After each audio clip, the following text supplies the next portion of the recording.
James, how challenging has this year been for you? I mean, Logan was saying the other day, we don't know what goes on as far as your health goes, as far as what you battled this year. Can you say what the things you've been dealing with here health-wise?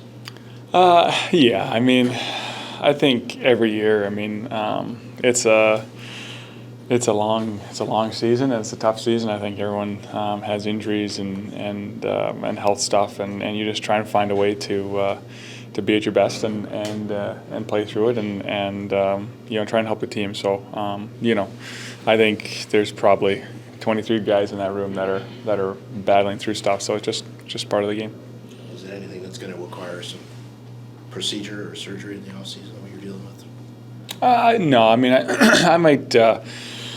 Go see a few people just to make sure everything's in the best possible spot possible for the summer, so that you can heal up and be as close to 100% come the fall. But nothing major in any way. I think just some good maintenance. Have you been able to speak with Joe Woll at all in terms of just sort of your future with the Sharks, being that there are three starting goalies on the team right now? I meet with him tomorrow, so that's when my meeting is. I haven't chatted with him about that really yet. So, but yeah, I mean, obviously we're going to have three really good goalies next year or going into the summer. I mean, however that plays out, but throughout my career, I mean, you can't really control what people do or what people think. For the most part, you just try and control what you can do on the ice. And so, I feel like I thought I came in here and I played well and I played consistent this year. So, whatever they decide to do, that's their prerogative, and leave that up to them. And do you think this was some of your best hockey, in a couple of years, or in a little while? Yeah, honestly, I mean, I've had good seasons and bad seasons throughout my career, but I feel like this one was probably the best, and probably for sure the most consistent season I've had, I think, in my career. And I think that's kudos to the people that I try and surround myself with, from my trainers to goalie coaches to, my agent to, obviously family, my wife. I think, everyone, you have so many people that support me and have so much good input in my life and my career and push me to be my best. And so, for me, it's the goal is always to get better. It doesn't matter if you're 34 or 23 or whatnot. It's the goal is to get better. And so, going into next year or going into the summer, I mean, that's my goal is to get better and try and be even more of an asset for this team next year. Does it feel like maybe you're getting better as you get older then? Like a fine wine. You know what? I think I feel like I've been getting better my whole career, but I feel like in the last couple of years, I feel like I've been taking bigger and bigger strides. And so, goaltending is weird. It's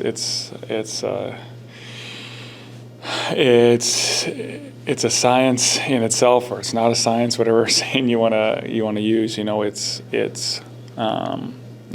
goalies peak early, but usually I think you get better as you get more experience. And so for me, it's a couple more games this year and feel like I've played in more situations and been able to perfect whether it's your structure or your mental game. And so.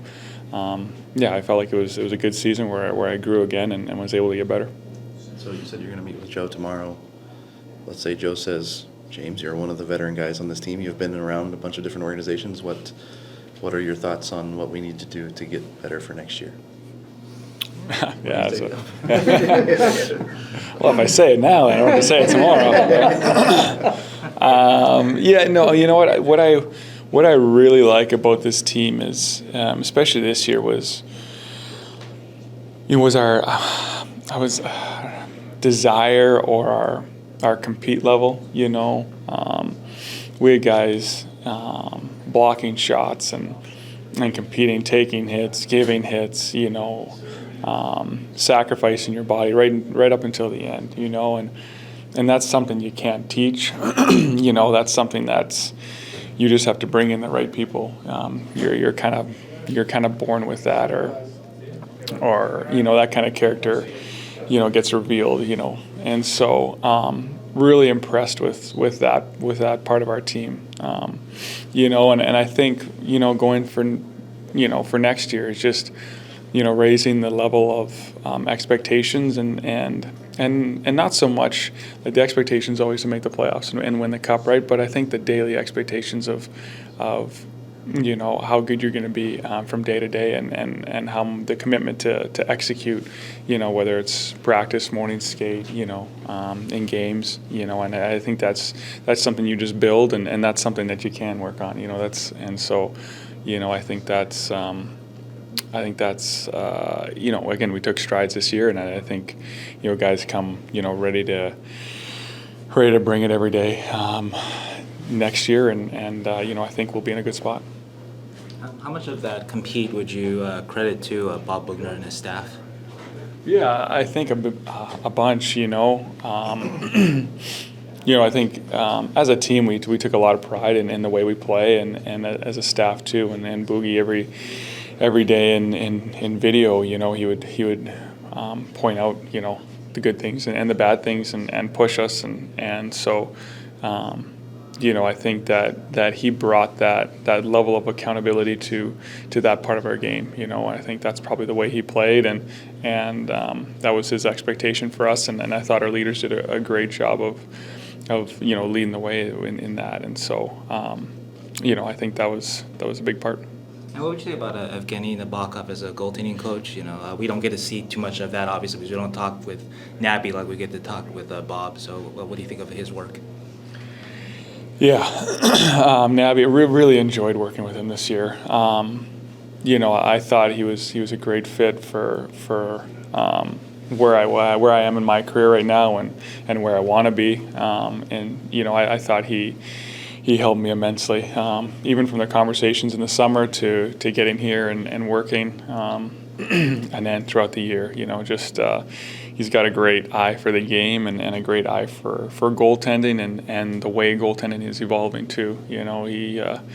He's just he was a great goalie, but I think he's a great goalie coach, and he's like I said, he sees things in real time, and then having played, he knows what it's like to live through that situation or circumstance or whatnot, and so he just has a great ability to address your game, physically on the ice, and then the mental aspect too of how that kind of affects you, from different practices to games to travel to whatnot. So I really enjoyed working with him. The new GM search, does that bring some uncertainty with what's going to happen this offseason, I guess? Yeah, 100%. Obviously Doug's the guy that brought me in, and had a great relationship with him, and going back to my time here in 2015-16, and so with the new GM, it's nobody's job is safe, right? It's even if you had a great year and things are looking good, it's the new GM might come in and just want to go in a different direction. So it's not to say, whether it's staff or players, not to say that you're bad at your job or whatnot, but often GMs want to put their own thumbprint on the team, and so you never know what's going to take place, and so that definitely brings uncertainty. But like I said before, it's not worth losing sleep over, because you can't control it. So we'll just let it be. Have you been through that in your career? I'm sure there's been a couple of times where you've been with a team that's changed management. What's that like, I guess, from a player's perspective? Management, been with teams that change management, and coaches, and so honestly, like you just have to focus on. It sounds stupid, but it's true. You just focus on being the best goalie, in my case, that you can be. you can't control what people are going to think about you, or misconceptions or preconceived notions they have about you. And so all you can do is come prepared and play hard and hope that they approve of what you're bringing to the table. So that's really all you can do. How much stress does it put on a goalie or goalies when the team's only scoring 2.5, an average of 2.5 goals a game kind of thing? How much stress does that put on you guys? Yeah, I don't know. I mean, for me, it's you try and let in as few goals as possible, and so it's the goal is always 2 or less. If you allow 2 goals or less, then your chances of winning go up dramatically, right? And so for me, I don't try and worry about too much, whether guys are scoring or not. It's we're all a team in there, and we're all rooting for each other and sacrificing for each other. So I don't really stress out about it too much. It's just again, it comes back to just simplifying the process, right? Of just doing your job and doing your job well, and that's all you worry about, and then you trust your teammates to do their job and do it well. So it doesn't do us any good worrying about other people's positions. So there's a couple of fun questions. I always wondered myself, a lot of times they say, well, in the first period, unless you see 10, 12 shots, maybe you can't get in the game or whatever. What do you think as a goalie? Is that true, or did you want to see as few shots as possible? Well, yeah, I would see 30 if they were all from the point without a screen. So, yeah, no, I mean, I think for any goalie, if you can get a couple of shots early, it's always nice to get into the game.